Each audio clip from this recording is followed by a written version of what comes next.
para widodari kang samyang beda dateng tintake Sang Mahatapa arisan pamadyaning Pandhawa Raden Janaka pepitu kang samya keneng duyung tansah lilong jroning batin anggung bingung Mas Palsang yang narada mulat dateng tingkah polaing para widodari kang titira kesengsem mulat titraning Begawan Tiptawening kang tan mantra-mantra manungsa lampah kaya pangidwantaing Sang Hyang Kamajaya. Wau to. Ing akasa wonten mendung lumayang. Ing akasa wonten mendung lumayang reggemeng angeyu pisang pekik denyong dalek marapapa. Sumela kang cahya wening dados biyak kanang dala-dala. Kasundul ana cahya wening sumarot kaya Bramarkata dawas saking antariksa mungging pratala. Lah punika pandhita ing ngatasangin ingkang peparap Arsipadya.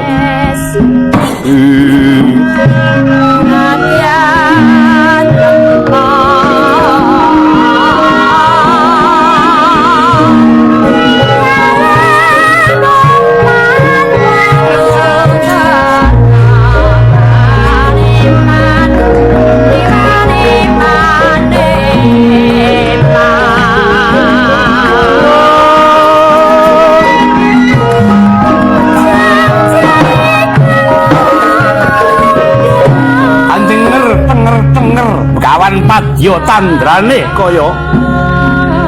golek kencana bisa polah mulat warnaning sang pekih ingkang wis kawuryan anggagra kusika gagra tegese balung kusika kulit lunglit sarirane katon gegambangan igane parandene boten surut kekuwunge sangsaya nerai arebut praba lan sirating Sang Hyang Sitaresmi pamangkono pangandikaning Arsipadya